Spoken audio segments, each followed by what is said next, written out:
నమస్కారం. బతుకమ్మ సమాచారానికి స్వాగతం. ఆహారం వికటించి ఒకే కుటుంబానికి చెందిన ఇద్దరు మృతి చెందగా మరో ముగ్గురి పరిస్థితి విషమంగా ఉంది. సంగారెడ్డి జిల్లా వట్పల్లి మండలం పల్వట్ల గ్రామానికి చెందిన జంగం చంద్రమౌళి కుటుంబం కులవృత్తిని కొనసాగిస్తోంది. రోజు మాదిరిగానే సోమవారం రాత్రి 10 గంటల ప్రాంతంలో భోజనాలు చేసి నిద్రకు ఉపక్రమిస్తుండగా చంద్రమౌళి, సుశీల, అనసూజ, శ్రీశైలం, సరిత ఒకరిగా ఒకరు వాంతులు విరేచనాలు చేసుకుని తీవ్ర అస్వస్థతకు గురయ్యారు. వీరిని జోగిపేట దవాఖానకు తరలించారు. వాళ్ళకు అనారోగ్యం గురైనారు. అందులో 5గురు అనారోగ్యం అయితే వెంటనే వాళ్ళందరినీ కూడా సంగారెడ్డిలో ఉన్నటువంటి గవర్నమెంట్ హాస్పిటల్ తరలించడం జరిగింది. అక్కడ సుశీల గారు, తర్వాత చంద్రమౌళి గారు, సుశీల మరియు చంద్రమౌళి ఇద్దరు కూడా చనిపోవడం జరిగింది. మరో ముగ్గురు శ్రీశైలము, అనసూయ మరియు సరిత అనే ముగ్గురు కూడా ఇమీడియట్గా అక్కడి నుంచి మన ఉస్మానియా హాస్పిటల్ తరలించడం జరిగింది. అక్కడ వెళ్ళిన తర్వాత ఉస్మానియా హాస్పిటల్ కూడా శ్రీశైలం ఉస్మానియా హాస్పిటల్లో చనిపోవడం జరిగింది. అయితే ముఖ్యంగా ఇది జరగడానికి కారణం ఏంటంటే గతంలో ఎప్పుడో ఉన్నటువంటి పాత పిండి ఉన్నట్టుంది. అది ఫుడ్ పాయిజన్గా మారి అది భుజించడం వల్ల చనిపోయినని చెప్పి తెలుస్తుంది ప్రాథమిక నివేదికలో. అయితే ఈ యొక్క పదార్థం ఏదైతే పిండి ఉందో, ఆ రొట్టె ఏదైతే ఉందో ఆ రొట్టె అన్నింటినీ కూడా మేము సీజ్ చేయడం జరిగింది. వీటన్నింటినీ కూడా మేము ఇద్దరు patients Chandramouli son of Shankaraiah, Sushila wife of Siddaiah, ఇద్దరు పేషెంట్స్ వడ్పల్లి విలేజ్ నుంచి అంబులెన్స్లో వచ్చారండి. ఆ టైంలో ఆ పేషెంట్స్ చాలా ఇరిటబుల్గా అన్కాన్షియస్గా ఉన్నారు. అంటే నోటి నుంచి నురగలు రావడము, బీపీ చెక్ చేద్దామన్నా కోఆపరేట్ చేయకపోవడం, పేషెంట్ చాలా ఇరిటబుల్గా ఉన్నారనమాట. సో అటెండర్స్ వాళ్ళు ఏం చెప్పారంటే ఆఫ్టర్నూన్ ఆ టైంలో ఫుడ్ తీసుకున్నారు. దాని తర్వాత కొద్దిగా అనీజీగా ఉండి ఆర్ఎంపీ దగ్గర ట్రీట్మెంట్ తీసుకున్నాము. దాని తర్వాత ఒక 1 అవర్ నుంచి ఇలా అన్కాన్షియస్గా ఉన్నారని ఇన్ఫర్మేషన్ ఇచ్చారు. సో దాని తర్వాత మేము నెక్స్ట్ పేషెంట్ కండిషన్ వాళ్ళకి ఎక్స్ప్లెయిన్ చేసాము. ఇది చాలా సీరియస్గా ఉంది. సో వాళ్ళు తిన్న ఫుడ్లో ఏదో ఫుడ్ పాయిజనింగ్ అయింది, మీరు వెంటనే హైయర్ సెంటర్కి తీసుకెళ్ళాలి, ఐసీయూ మేనేజ్మెంట్ ట్రీట్మెంట్ కావాలి పేషెంట్స్కి. ఇక్కడ నుంచి మేము మీకు ఇమీడియట్గా యాంటీబయాటిక్స్ అవి బేసిక్ ట్రీట్మెంట్ ఇచ్చేసి స్టార్ట్ చేస్తాము, తీసుకెళ్ళమని ఒక 10 minutesలో రెఫర్ చేసేసామండి. కండిషన్ ఎలా ఉంది? ఇక్కడికి వచ్చినప్పుడైతే పేషెంట్ కండిషన్ చాలా సీరియస్గా ఉంది. సో ఇంకా అందుకని వాళ్ళకి ఎక్స్ప్లెయిన్ చేసి వాళ్ళ ఊరు సర్పంచ్ కూడా చెప్పేసి ఇమీడియట్గా వచ్చిన అంబులెన్స్లోనే ఇమీడియట్గా ఒక 10-15 minutes రెఫర్ చేసేసాం సంగారెడ్డికి.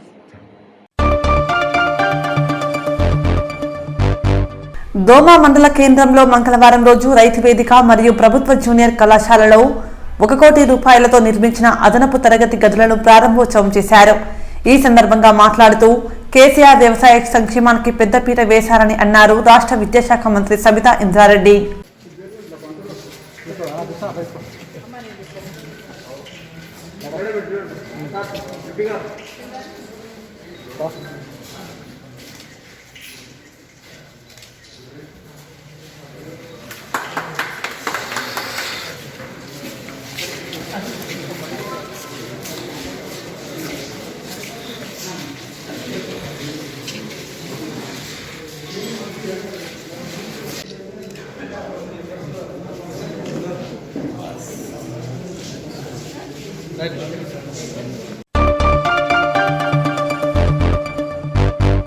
రామగుండం కార్పొరేషన్ అన్నపూర్ణ కాలనీ 2వ డివిజన్లో చెత్త ట్రాలీని కార్పొరేటర్ రమణారెడ్డి మంగళవారం రోజు ప్రారంభించారు. ఈ సందర్భంగా కార్పొరేటర్ రమణారెడ్డి మాట్లాడుతూ చెత్తను డివిజన్ ప్రజలు ఎవరు కూడా బయట పడేయకుండా ట్రాలీలో వేసి మున్సిపల్ సిబ్బందికి సహకరించాలని అన్నారు. రామగుండం ఎమ్మెల్యే కోరకంటి చందర్ మున్సిపల్ అధికారులకు ప్రత్యేక కృతజ్ఞతలు తెలియజేశారు. ఈరోజు 2వ డివిజన్లో 8 లక్షల రూపాయల విలువటువంటి ఆటో ట్రాలీని కేటాయించడం జరిగింది. కావున ఇక్కడి వారందరూ కూడా దీన్ని గమనించి పొడి చెత్తను తడి చెత్తను వేరు వేరు డబ్బాలో వేసుకొని వచ్చి ఈ ట్రాలీలో వేయాల్సి కోరుచున్నాము. ఎక్కడ ఎక్కడ కానీ రోడ్ల మీద వేస్తే మాత్రం నగరపాలక సంస్థ వారు చర్య తీసుకొని 500 రూపాయలు జరిమానా విధించే అవకాశం ఉంది. కాబట్టి ఎట్టి పరిస్థితులు కూడా రోడ్ల మీద వేయకూడదు. దానివల్ల పందులతో కానీ దోమలతో కానీ అంటువ్యాధులు వచ్చే అవకాశం ఉంది. కావున దయచేసి ప్రజలందరూ దీన్ని గమనించి ఈ తాళిలోనే వేయాలని కోరుకుంటూ, అలాగే ఈ తాళికి సహకరించినటువంటి రామగుండం గౌరవ ఎమ్మెల్యే గారు కోరుకంటి చంద్రన్న గారికి, అలాగే గౌరవనీయులు మేయర్ గారు బంగి అనిల్ కుమార్ గారికి, కమిషనర్ గారు ఉదయ్ కుమార్ గారికి నా యొక్క ధన్యవాదాలు తెలియజేస్తాను.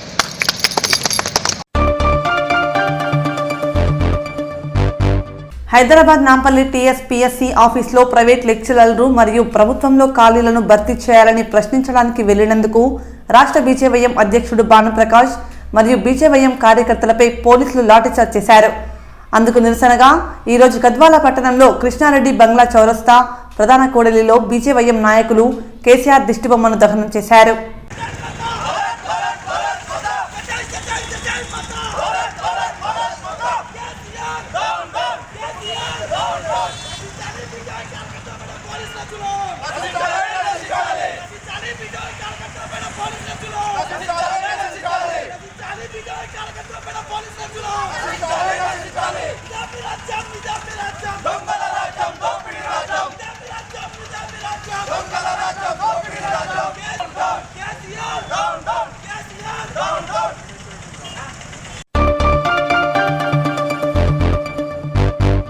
భారత మాజీ ప్రధాని పివి నరసింహారావు 16వ వర్ధంతి సందర్భంగా పీవీ ఘాట్ వద్ద పలువురు నేతలు నివాళులు అర్పించారు. పీవీకి తెలంగాణ స్పీకర్ పోచారం శ్రీనివాసరెడ్డి, మండలి చైర్మన్ గుత్తా సుఖేందర్ రెడ్డి, ఎంపీ కేకే అంజలి నివాళులు అర్పించారు. ఈ సందర్భంగా స్పీకర్ మాట్లాడుతూ పీవీ వ్యక్తి కాదు ఒక శక్తి అని అన్నారు. భారతదేశం యొక్క ఆర్థిక రూపురేఖలను మార్చినటువంటి మహానీయుడు మన తెలంగాణ బిడ్డ పివి నరసింహారావు గారు. దక్షిణ భారతదేశం నుంచి ప్రధానమంత్రిగా అయినటువంటి మొదటి వ్యక్తి నరసింహారావు గారు. మేధావి, బహుభాషా కోవిదుడు, అందరికీ ఆప్రాయుడు, దేశానికి దిక్సూచి చూపించినటువంటి మహా వ్యక్తి యొక్క వర్ధంతి సందర్భంలో వారిని మనం జ్ఞాపకం చేసుకోవడం మన కర్తవ్యం, మన విధి, మన బాధ్యత. అందుకే మన గౌరవ ముఖ్యమంత్రి గారు కూడా పెద్దలు కేశవరావు గారి నాయకత్వంలో కమిటీ వేసి బ్రహ్మాండంగా శతజయంతి ఉత్సవాలు జరుపుకొని పివి నరసింహారావు గారు జాతీయ అంతర్జాతీయ స్థాయిలో పేరు ప్రఖ్యాతులు పొందినటువంటి వ్యక్తి కాబట్టి ఈరోజు మన దేశానికి కాకుండా మన రాష్ట్రానికి కాకుండా విదేశాల్లో కూడా వారి శతజయంతి ఉత్సవాలు కూడా ఘనంగా జరుపుకోవడం అనేది చాలా గొప్ప విషయం. తెలంగాణ మణిరత్నమైనటువంటి దేశానికి ఒక దిక్సూచిని సూచించినటువంటి ప్రధానిగా, అదేవిధంగా ఆంధ్రప్రదేశ్ భారతదేశానికి ప్రధానిగా, ఆంధ్రప్రదేశ్ రాష్ట్రానికి ముఖ్యమంత్రిగా గౌరవనీయులు పివి నరసింహారావు గారు ఇటు తెలంగాణ ప్రజల మీద, అటు భారతదేశ పౌరుల మీద ఒక చెరగని ముద్ర వేశారు. భూ సంస్కరణలు తెచ్చి భూమిని అందించినటువంటి ఘనత మన పివి నరసింహారావు గారిని మనవి చేస్తా ఉన్నాను. ఇంత పెద్ద ఎత్తున పారిశ్రామికంగా, ఆర్థికంగా ఎదగడానికి వారు ప్రారంభించినటువంటి సంస్కరణలే ఇవాళ దేశం యావత్తు ప్రపంచ పటంలో తెలంగాణ, భారతదేశం మొదటి స్థానంలో ఉండేటువంటి పద్ధతుల్లో వారు నిర్వహించినటువంటి కార్యక్రమం అని చెప్పి ఈ సందర్భంగా మనవి చేస్తా ఉన్నాను.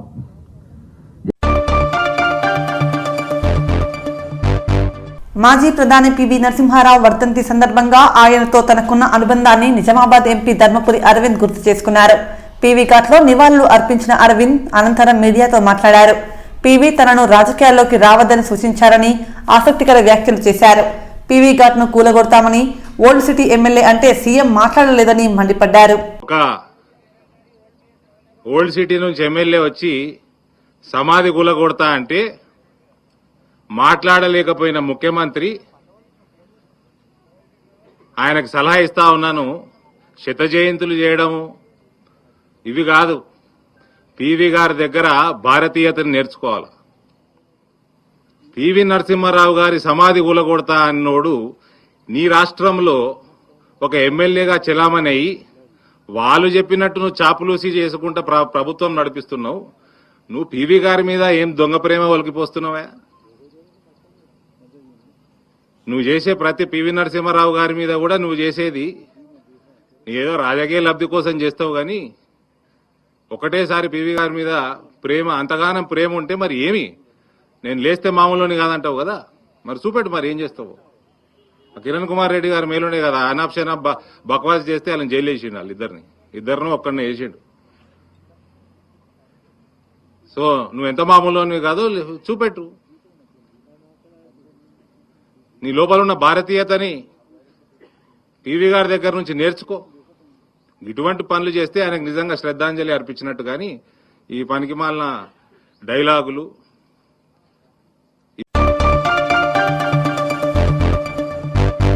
దేశం గర్వించదగ్గ నాయకుడు మాజీ ప్రధాని పివి అని అన్నారు BJP Telangana chief Bandi Sanjay. PV ఘాట్లో పివి 16వ వర్ధంతి సందర్భంగా పార్టీ నేతలతో కలిసి బండి సంజయ్ నివాళులు అర్పించారు. ఈ సందర్భంగా పివిపై కేసీఆర్ది నకిలీ ప్రేమ అని అన్నారు. పివి శత జయంతి ఉత్సవాలు ఎక్కడ జరుగుతున్నాయని ప్రశ్నించారు. పివికి నివాళి అర్పించినంత బిజీగా కేసీఆర్ ఉన్నారా అని అన్నారు. 16 సంవత్సరాలు ఈయన గతంలో ముఖ్యమంత్రినే, గుర్తురాలే పాపం. గతం పాత తెలుగు దేశ ప్రధాని, ఇక రాష్ట్ర ముఖ్యమంత్రిగా ఉన్నాడు, అప్పుడు గుర్తురాలే. జిహెచ్ఎంసీ ఎన్నికల ముందు మాత్రం రాష్ట్ర ముఖ్యమంత్రి కేసీఆర్ గారికి పీనోసరావు గుర్తొచ్చింది, ప్రేమ ఒలగవలసి బాగా. పీనోసరావు అట్లా ఇట్లా అని చెప్పి గొప్పలేపోయిండు. శత జయంతి ఉత్సవాలు ఏ జరుగుతున్న శత జయంతి ఉత్సవాలు హోర్డింగ్ కట్టుకున్నారు, పక్క కమిషన్ చంపారు అంతే. ఏడే చేస్తారు, దానికి ఒక కమిటీ వేసి దానికి చైర్మన్ పెట్టిండు. మళ్ళా ఎక్కడ కూడా శత జయంతి ఉత్సవాల పేరుతోని కోట్ల రూపాయలు జేబులు నింపుకునేది తప్ప, హోర్డింగ్లు పెట్టినది తప్ప ఎక్కడ కూడా కనీసం కార్యక్రమం చేసిన పాపన పోలే.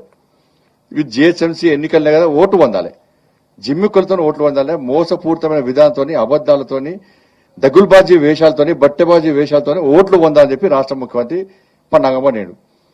మళ్ళీ ఎన్నికలు అయిపోయినా లాపత్త లేకుండా వెడిగా. మరి వాళ్ళ కనీసం అంత బిజీ ఏముందో మరి ముఖ్యమంత్రికి, అంత షెడ్యూల్ ఏముందో మరి, షెడ్యూల్ అని బయట పెట్టారు పాపం. ఇలా ఎంత బిజీ ఉండో, ఎక్కడ ఉన్నాడు, ఏడెడుగుతాడు, ఫామ్ హౌస్ ఉన్నాడా, ప్రగతి భవన్, ఎక్కడ పర్యటిస్తాడు, ఎక్కడ ప్రజల గురించి పట్టించుకుంటాడు, ఎక్కడ ప్రజా సమస్య గురించి చర్చిస్తాడు, తెలంగాణ రాష్ట్ర అభివృద్ధికి ఏమి ఇవ్వాలగా ప్లాన్ చేస్తుండో ఒక్కసారి ముఖ్యమంత్రి షెడ్యూల్ బయటగా చేస్తే ఆయన బిజీగా తెలుసుకుంటారు తెలంగాణ రాష్ట్ర ప్రజలు. ఇలా ఎందుకు రాలే రాష్ట్ర ముఖ్యమంత్రి, అంత బిజీ ఏముంది అలా? మీరే కదా శత జయంతి ఉత్సవాలు జరపాలి బ్రహ్మాండంగా, 3 వాక్యాలు బ్రహ్మాండంగా, అద్భుతంగా, 100%. ఈ 3 పక్కా వాడతాడు, కానీ పక్కా ఏం చేయడు.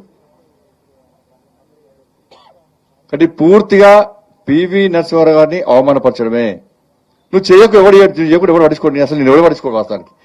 నువ్వు చేస్తా అని అబద్ధాలు చెప్పి ప్రజలను నమ్మించి జిహెచ్ఎంసీ ఎన్నికల్లో ఓట్లు పొందే ప్రయత్నం చేసి అయినా నమ్మలేదు ఎవడు, నీకు ఎవడు ఓట్లేలే చేసి వాళ్ళ కనీసం అంత.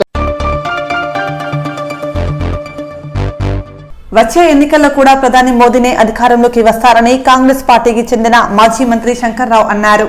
దేశ ప్రజల మీద కరోనా ఎఫెక్ట్ ఎక్కువగా లేకుండా ఆయన ముందు జాగ్రత్త చర్యలు తీసుకున్నారని అన్నారు.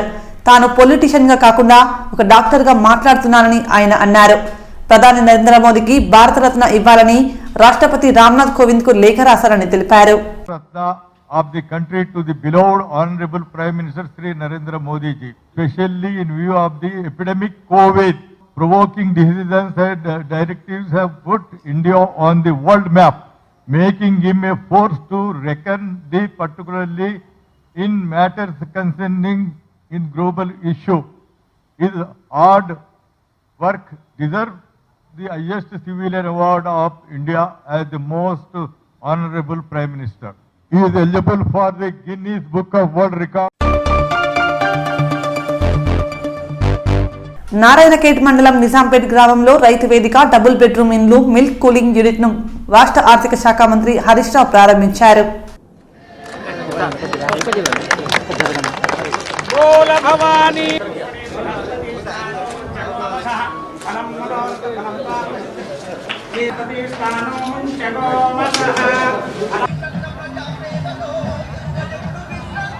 తపసోదజాతే మనస్పత్కర వృక్షస్తీశ్వరే సర్వభూతానం ధామిహో మేయస్త్రం హరిద్రాణి కుంకుమం.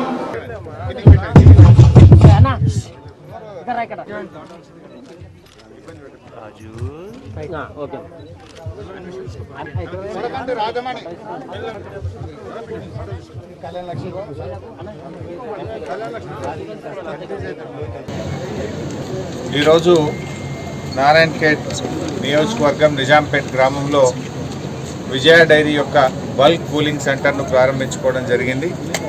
ముఖ్యంగా ఈ ప్రాంత పాడి రైతులకు ఇది ఎంతగానో ఉపయోగపడుతుంది. మరి ఈ బల్క్ కూలింగ్ సెంటర్ ఇక్కడ ఏర్పడడం వల్ల ప్రొక్యూర్మెంట్ బాగా జరగాలి. నేను రైతు సోదరులను కూడా కోరేది ఒక్కటే, విజయ డైరీ మన సొంత డైరీకి మీరందరూ కూడా పాలు పోయాలి. ఎందుకంటే ఇది రాష్ట్ర ప్రభుత్వ డైరీ. మరి విజయ డైరీని మనం కాపాడుకోవాలి.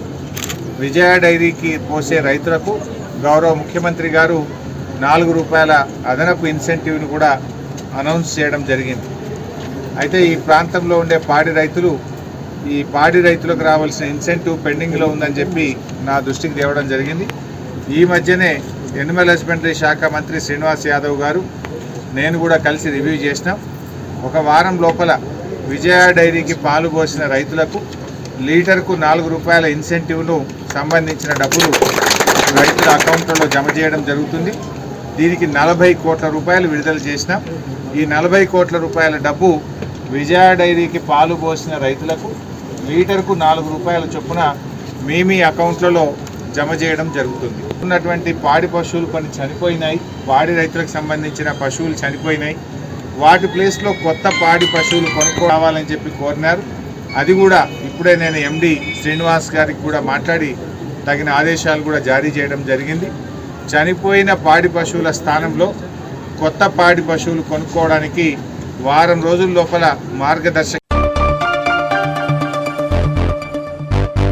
రాష్ట్ర ప్రభుత్వ నూతన ప్రధాన కార్యదర్శిగా బాధ్యతలు చేపట్టనున్న ఆదిత్యనాథ్ దాస్ బుధవారం ముఖ్యమంత్రి వైఎస్ జగన్మోహన్ రెడ్డిని కలిశారు.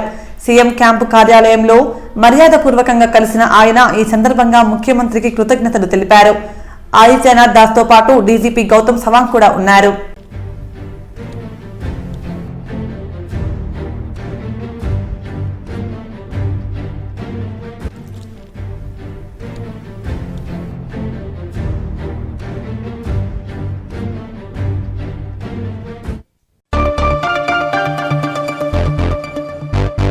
కరోనాతో అప్రమత్తంగా ఉండాలని రాష్ట్ర వైద్యారోగ్య శాఖ మంత్రి ఈటెల రాజేందర్ సూచించారు. జిల్లాలోని వీణవంక మండలం పోతిరెడ్డిపల్లిలో వైకుంఠధామాన్ని బుధవారం ప్రారంభించారు. ఈ సందర్భంగా మంత్రి మాట్లాడుతూ పలు దేశాల్లో కరోనా సెకండ్ వేవ్ మొదలైందని, ప్రజలు నిర్లక్ష్యం వహించొద్దని హెచ్చరించారు. చలికాలం కావడంతో కరోనా సులువుగా ఇతరులకు సోకే ప్రమాదం ఉందని తెలిపారు. బ్రిటన్ లాంటి దేశంలో, ఇతర దేశాల్లో సెకండ్ వేవ్ వచ్చి వణికిస్తున్నా, ప్రజలు చనిపోతున్నా, లాక్డౌన్ ప్రకటిస్తున్నా కూడా మన దేశంలో, మరి ముఖ్యంగా మన తెలంగాణ రాష్ట్రంలో మాత్రం అట్లాంటి సెకండ్ వేవ్ ఇప్పటివరకు లేదు. కానీ చల్లటి వాతావరణం ఉన్న దగ్గర ఈ కరోనా పెరిగే ఆస్కారం ఉంటుంది. కాబట్టి జనవరి 15 సంక్రాంతికి సంకలు లేపని చలి ఉంటుందని చెప్పి నానుడు ఉంటుంది. కాబట్టి ఇంకా చలి పొంచి ఉంది, ఆ చలితో పాటు కరోనా పొంచి ఉంది. కాబట్టి ప్రజలు కొంత అప్రమత్తంగా ఉండాలని చెప్పి నేను కోరుకుంటా ఉన్నా. తెలంగాణ ప్రభుత్వ పరంగా అన్ని వైద్యశాలలలో, అన్ని హాస్పిటళ్లలో ప్రజలకు ఏమాత్రం ఇట్లాంటి సిమ్టమ్స్ ఉన్నా కూడా టెస్టులు నిర్వహించి ట్రీట్మెంట్ ఇచ్చి బతికించుకునే ప్రయత్నం చేస్తూ ఉంది. కాబట్టి ప్రజలు కూడా కేర్ తీసుకొని దీని నుంచి దూరంగా ఉండాలని చెప్పి నేను కోరుకుంటూ, దీనికోసం అంత భయపడవలసిన అక్కర్లేదని చెప్పి విజ్ఞప్తి చేస్తూ, తెలంగాణ రాష్ట్రంలో సకాలంలోనే వ్యాక్సిన్ వచ్చి ఆ వ్యాక్సిన్ అన్ని వర్గాల పేదలకు ముందుగా అందిస్తామని చెప్పి హామీ ఇస్తూ, ఈ కరోనా మహమ్మారి నుంచి బయటపడడం కోసం అందరం కూడా కలిసికట్టుగా పనిచేయాలని చెప్పి, కృషి చేయాలని చెప్పి. గల్ఫ్ వెళ్లే కార్మికుల కోసం కేంద్రం తీసుకొచ్చిన కనీస వేతన ఒప్పందం అభ్యంతరకరమన్నారు ఎమ్మెల్సీ కవిత. ఇప్పటికే కరోనా కారణంగా తీవ్ర ఇబ్బందులు పడుతున్న కార్మికులకు ఈ ఒప్పందం నష్టం చేస్తుందన్నారు. అరబ్ కంట్రీస్ కు ఉపాధి కోసం వెళ్లే కార్మికులకు కనీస వేతనాలను తగ్గిస్తూ కేంద్రం జారీ చేసిన ఉత్తర్వులను రద్దు చేయాలని డిమాండ్ చేశారు. Decision not today in September in COVID time, but it has only just come out right now. The issue is that the minimum support wage of these migrant laborers has been slashed by at least 40%. which is going to very deeply hurt the labours. This is a very regressive policy. This has to be immediately taken off. All these 90 lakh labour who are working in the Gulf countries, as it is, are facing a crisis. They do not have a job security, and with this new laws, the jobs of these people are in grave danger, because the companies and the corporates there in Dubai or in Gulf countries, they want to hire better people for a lower price. So in these situations, I strongly demand the central government that they absolutely should withdraw this regressive policy, and they should immediately either enhance or at least stabilize the minimum support.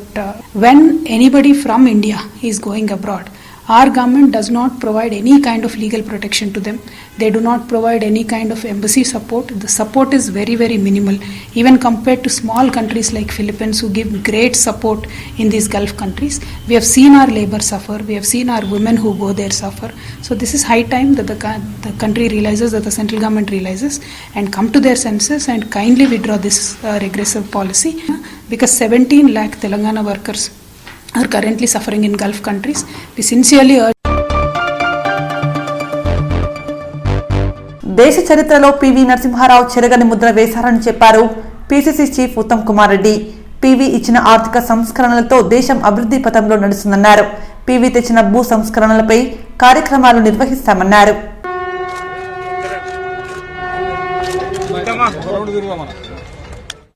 మంది నిరుపేద ప్రజలకు, బడుగు బలహీన వర్గాలకు వారు చేసిన చారిత్రాత్మక నిర్ణయం ద్వారా భూములు అందిన విషయం మరి ఎప్పుడు ఈ తెలంగాణ ఆంధ్రప్రదేశ్ చరిత్రలో నిలిచిపోతాయని చెప్పి ఒకసారి గుర్తు చేసుకుందాం. As PCC president, as chief minister, as someone who held all the key cabinet portfolios in the government of India, as Prime Minister of India, as AICC President, he did historic contribution to the development of this country and to the Congress Party. From his political birth till he passed away, he was always a congressman. వారు తీసుకొచ్చిన ఆర్థిక సంస్కరణల వల్లనే భారతదేశం ఈరోజు ప్రపంచంలోనే ఒక economic super power గా ఎదుగుతుంది. పివి నరసింహారావు గారు వారి కాంట్రిబ్యూషన్స్ ఈ దేశ ప్రజలు కూడా ఎన్నడూ మర్చిపోరని చెప్పి మనవి చేస్తూ, తెలుగు బిడ్డ, దేశానికి తెలుగు బిడ్డగా మొదటి ప్రధాని, అనుభవశాలి, దేశాన్ని సమాజాన్ని పూర్తి స్థాయిలో అర్థం చేసుకున్న మహోన్నతమైన వ్యక్తిత్వం, అవకాశం అధికారం ఉన్న సందర్భంలో సమాజం గురించి ఆలోచించిన చేసే కార్యక్రమాలు అనితర సాధ్యమని భావిస్తారు. వారితో నాకున్న సాన్నిహిత్యం 1972 నుంచి మరెన్నో జ్ఞాపకాలు మిగులుస్తున్నాయి. మన గడ్డపై పుట్టడం, ఇంత పేరుగాంచడం, ఈ దేశాన్ని అన్ని దేశాలతో ఒకే సమానంలో ఉంచడం అనేది చాలా మనకు వారు చేసినటువంటి మేలు. మరి ఎన్నో కార్యక్రమాలు చేస్తూ ఈ దేశానికి ఒక స్టెబిలిటీ తీసుకొచ్చారు, స్పెషల్లీ ఎకనామిక్ స్టెబిలిటీ. వారిని మనం గుర్తు చేసుకుంటూ ఈరోజు వారు చూపినటువంటి బాటపై నడవాలి. వికారాబాద్ జిల్లా తాండూర్ ప్రభుత్వ హాస్పిటల్లో దారుణం జరిగింది. డాక్టర్ల నిర్లక్ష్యంతో అప్పుడే పుట్టిన పసికందు చనిపోయింది. డెలివరీ కోసం వచ్చిన మహిళను డాక్టర్ ఎవరూ లేనంటూ సిబ్బంది పట్టించుకోలేదు. దీంతో మహిళ తీవ్ర నొప్పులతో బాధపడింది. కనీసం హాస్పిటల్లో బెడ్లు కూడా లేవని చెప్పింది సిబ్బంది. దీంతో బాత్రూంలోనే ప్రసవించింది ఆ మహిళ. తీవ్ర రక్తస్రావం కావడంతో శిశువు చనిపోయింది. పసికందు మృతికి కారణమైన హాస్పిటల్ సూపరింటెండెంట్ పై చర్యలు తీసుకోవాలని డిమాండ్ చేశారు బాధితులు. ఆ తర్వాత అడ్మిట్ ఖాళీ నేమ్ రాసిండ్రు. తర్వాత ఒక సిస్టర్లే డ్యూటీలో పెయిన్స్ ఆర్డర్ వస్తున్నాయి. ఎన్నిసార్లు వచ్చినా పట్టించుకుంటారు అసలు ఎవరు. బాత్రూంలో మొత్తం బాత్రూంలో బిల్డింగ్ అయితే ఒక్క సిస్టర్ రావట్లేదు, ఒక్క అటెండర్ కూడా రావట్లేదు. వాళ్ళని నెగ్లెక్ట్ వల్లే నా బాబాయ్ చనిపోయింది. ఇప్పుడు బొడ్డు కట్ చేయడానికి కూడా ఒక్కరు రాలేదు అసలు. వాళ్ళే మా నాన్నమ్మ మా చిన్న అత్తమ్మ పట్టుకున్నారు బాబుని. 15 minutes పట్టుకున్నారు. డాక్టర్ల సిస్టర్ల బెడ్లు లేవు, ఏం చేయాలి? ఆడ బయట పడుకోకూడదు. చైర్ పైన అంటే చైర్ పైన పట్టుకున్నాక ఎంత పెయిన్స్ అంటే అంత పెయిన్స్ వస్తున్నాయి, కానీ ఒక్కరు కూడా ఇట్లా చూస్తలేరు అసలు. ఒక్కరు కూడా ఇంత కూడా పట్టించుకోలేరు. సిస్టర్ ఆమె ఉంది, వెళ్ళిపోయింది ఆమె అప్పుడే. సిస్టర్స్ అయితే ఒక్క 20 minutes ఒక్క సిస్టర్ రాలేదు. ఎంత మంది వచ్చారు, మంది వచ్చి పట్టుకున్నారు, కానీ సిస్టర్స్ ఒక్కరు రాలేరు అసలు.